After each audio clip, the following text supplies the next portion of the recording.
general atmosphere of the legislature this session.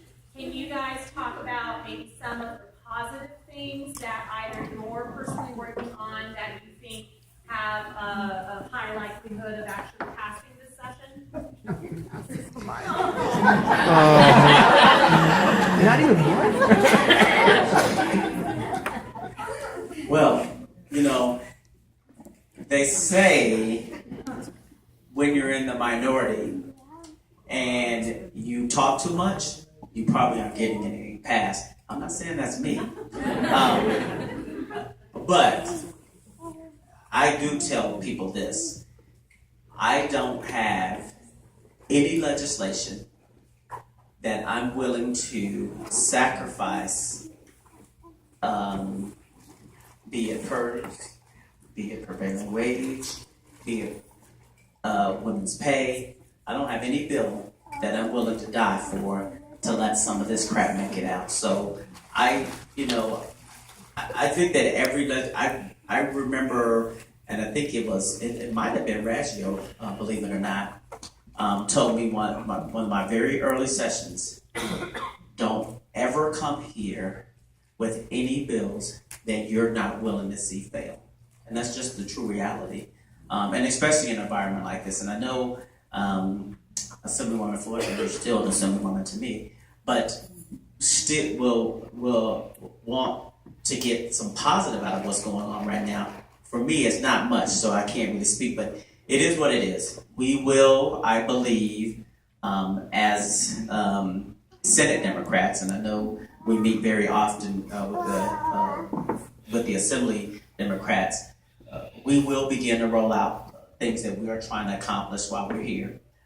We will begin to talk about some budget items that we believe are important to us that we would like to see passed this coming legislative session.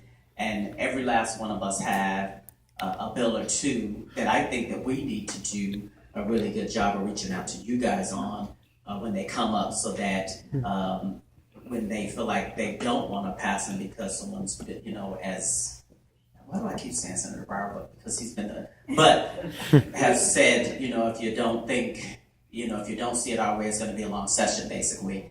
But we're going to continue to fight for those things.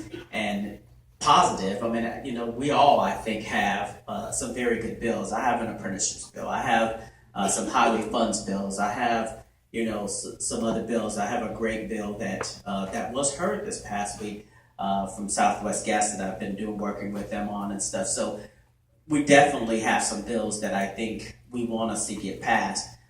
Every last one of us in here have some things that we like about the governor's budget as far as education goes. And you will see us speak up for those pieces of the budget that we believe affect our citizens and our districts and our kids that we want to see passed. But me personally am not willing to sacrifice everything I love and believe in, but just so that we're able to get to where they want us to get to. I think if they want certain things out of the budget, there's certain things that we need done too, as well, and we're just going to have to stick to our guns. And Brower again likes to say that we're going to be here for a long time. As Marla read, my very first session, I was here for 157 days. And so I'm not afraid to be here for a long time. And if that's what it's going to take for us to get some things, meaningful things done out of this session, so we don't go home and feel like we just got railroaded, then we'll be here for a long time. So thank you.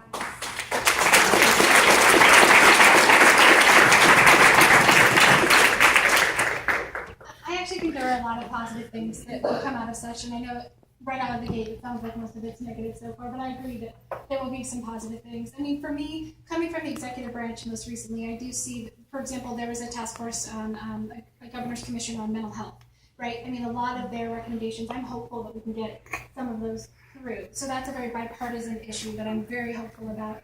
The CARE Act, honestly, I'm very hopeful about that. I think we can make some moves on some of these issues that become more bipartisan, right? For me personally, I only got one bill. I missed all the bill deadlines in statute because my appointment was so late. And so just practically, I don't have anything that I'm really, I have one bill that's dealing with trying to get more folks, it's an access to care issue, trying to get more folks to use the federal money for student loans to be social workers and family therapists and doctors to get more people who stay in Nevada and use those federal dollars. So for me, I had to be very careful, pick something that didn't have a huge fiscal load, and there are different considerations this session, not being in the majority. But I do think some of those very bipartisan issues like mental health, funding for more autism. I mean, the kids who have autism, we need more services for them. I'm just hopeful about some of those, that we really can, in a bipartisan way, work on those.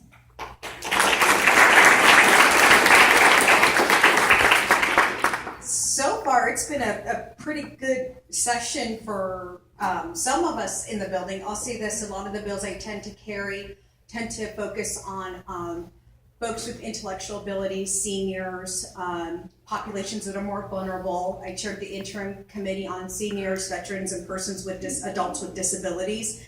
I believe that I believe 90% of the bills that came from that interim committee that I chaired are ones that are going to be passed, ones that have support across the board. I've got my third bill hearing tomorrow morning. I've got a bill being workshopped Wednesday, and I think I might have all of my stuff over to the Senate within 3 weeks. So I think something that maybe hasn't been realized is this legislation's been moving very quickly, and that has some very good aspects to it, has some things that I think are some downfalls, but I would be surprised if you saw a lot of contentious bills continue to move as fast as they have. And remember, because I have to remind the public about this, I had a former legislator email me and said, when are you guys going to turn the tide? They're over there just beating up on you. I said, no ma'am, they've gotten a laundry list of 20 things they want to get passed. They've done one. And the rest of them, they can't get to move. So I wouldn't say that we're not doing a great job in the minority on slowing things down, because we are.